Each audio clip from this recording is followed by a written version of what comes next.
pels camins del misteri i l'amor. Recollint les paraules, definint els racons d'aquest món. Defineix la ruptura, que és mi cola, la rutina i la pau. Anomena la ràbia, la impotència, l'absència i la mort.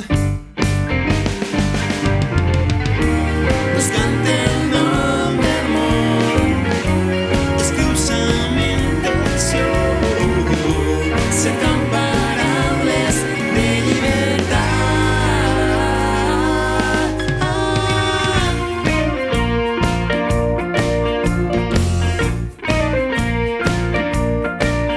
Classifica les dèries, analitza les conductes de tothom.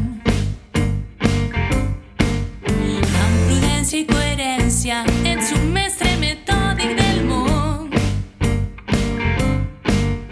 Definint en conceptes, les paraules alleugeren aquest neguit. Escrivint els problemes, evitant la distància i l'oblit. Buscant el nom del món, escrius amb intenció, cercant paraules de llibertat.